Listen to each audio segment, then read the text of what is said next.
Après notre étude des sélecteurs, nous allons voir une propriété largement utilisée, mais qu'il est bon de rappeler, qui est la propriété qui permet de faire des éléments à coins arrondis. Cette propriété s'appelle de manière générique border radius. Elle permet donc de faire des blocs avec des bords arrondis. Au niveau des styles, nous allons réaliser des styles pour les éléments conseil, ainsi que des styles pour les éléments H1. Donc, point conseil. Et nous allons choisir cette propriété border radius. Border-radius. Deux petits points. Une première méthode d'écriture de cette propriété est la suivante. Border radius 10 pixels. Dans la majorité des navigateurs, cette propriété ne fonctionne pas encore. Les navigateurs ont implémenté cette propriété avec un préfixe. Notamment, pour Firefox, nous utilisons le préfixe Moz border radius. Radius. 10. Pour implémenter cette propriété, il est donc nécessaire d'écrire systématiquement les différentes écritures pour s'adresser aux différents navigateurs. Alors, dans la démarche correcte, nous devons écrire cette propriété pour les différents navigateurs et, à la fin, écrire la propriété générique border radius, ce qui permettra pour chacun des navigateurs d'utiliser la propriété qu'il comprend, et puis, pour les autres navigateurs, ceux qui n'ont pas de préfixe, d'utiliser la dernière propriété. Nous allons copier-coller cette propriété pour écrire à présent le préfixe WebKit qui s'adressera au navigateur ayant comme moteur WebKit. Il s'agira donc de Safari et de Chrome. Enfin, nous allons écrire un troisième élément, pomme C, pomme V, avec un préfixe O qui s'adresserait uniquement au navigateur Opera. Nous allons tester ensuite ces différentes choses. Pour pouvoir tester correctement notre boîte avec des bords arrondis, nous devons lui attribuer une couleur d'arrière-plan, un padding, éventuellement une petite bordure. Donc background color, gris, un padding, «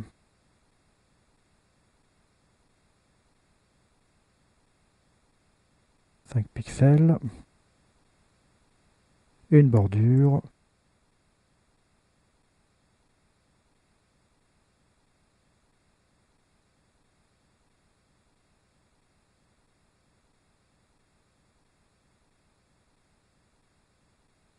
de couleur rouge. Enregistrons. Nous allons pouvoir à présent tester dans un navigateur.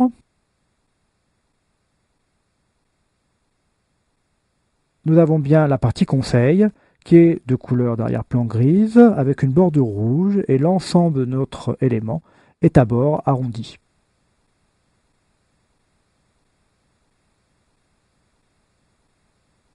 Nous allons à présent voir une seconde écriture. Pour cela, nous allons cibler un autre élément, un élément H1 par exemple, situé dans la zone article. Article, H1. Donc la propriété border radius peut également s'écrire de cette manière, avec 4 valeurs. Donc par exemple, nous allons écrire pour la première 0, 10, px, 20, px, 30, px. De cette manière, nous allons pouvoir attribuer différentes valeurs aux 4 coins de notre boîte. Nous partons du coin haut gauche, puis haut droit, bas droit et enfin bas gauche pour 30 pixels.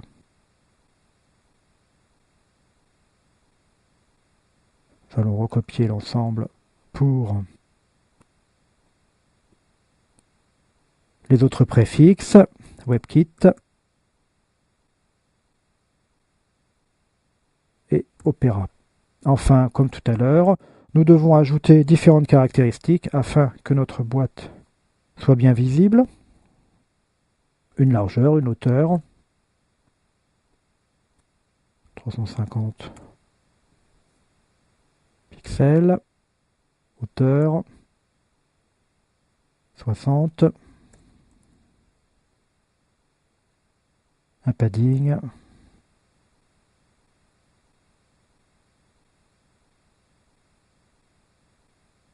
une hauteur de ligne,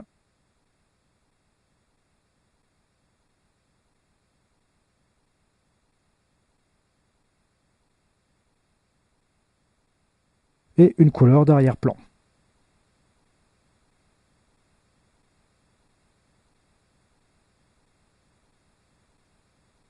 Nous allons pouvoir tester dans le navigateur, donc au niveau de toutes les balises H1. Voilà nos balises H1 à l'intérieur de la zone d'article. Donc le premier coin en haut à gauche a une valeur de 0, puis 10, puis 20, puis 30.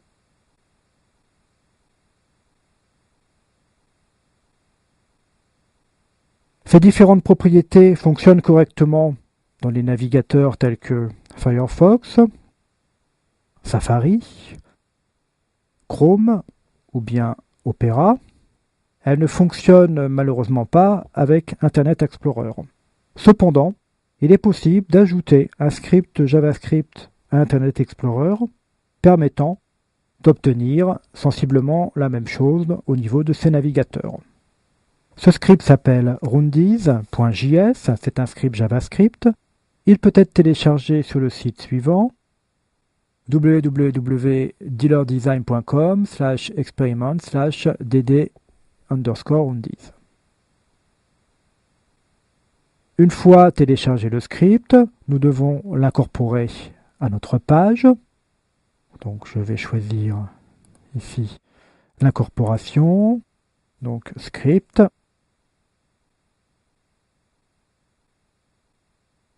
Type JavaScript, text/JavaScript. Nous allons choisir notre script avec la source src égale le dossier JS /roundies es.js.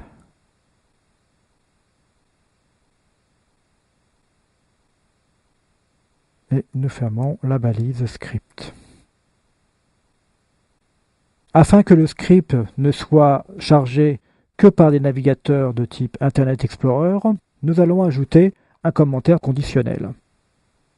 Pour cela, juste avant la balise script, nous ajoutons une balise avec point d'exclamation, deux petits points, un crochet droit et l'instruction if IE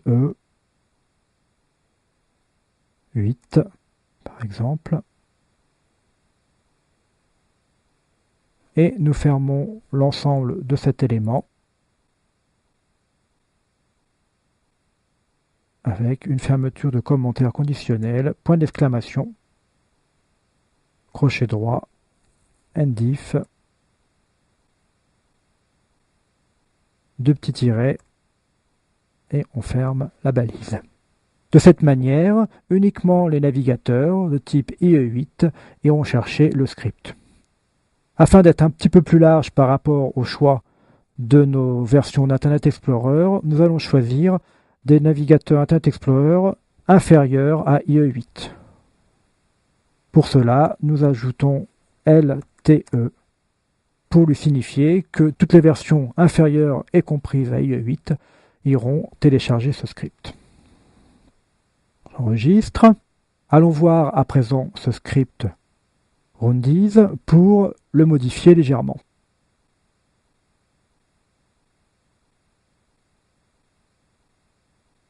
Voici le script Roundies qui est écrit en manière minimaliste. nous devons ajouter à la fin de ce script simplement une commande permettant de signifier au navigateur qu'il aura quelques éléments à gérer avec des points arrondis. Pour cela, nous ajoutons en fin d'écriture un point virgule, puis nous allons choisir de copier-coller cette expression, copier, coller. Dans le cas précédent, nous avons réalisé des coins arrondis sur les éléments conseil avec un S et sur l'élément H1 placé dans article. C'est ce que nous allons faire ici. Donc nous allons choisir conseil et nous ajoutons une valeur de 10 pixels pour les coins arrondis. Nous supprimons la valeur trou ici. L'ensemble étant écrit entre guillemets. Nous allons ajouter une seconde propriété, donc copier-coller l'ensemble, et nous nous adressons cette fois-ci aux éléments article H1. Ce sont des sélecteurs classiques pour lesquels nous donnons la valeur que nous avons précédemment donnée, donc les différentes valeurs, donc 0, un espace, 10 pixels, espace, 20 pixels, espace, 30 pixels. Nous pouvons enregistrer et nous pouvons vérifier cette page dans le navigateur Internet Explorer de version 8 ou bien inférieure. Nous revenons sur notre page HTML. Il y a une petite correctif à apporter aux commentaires conditionnels.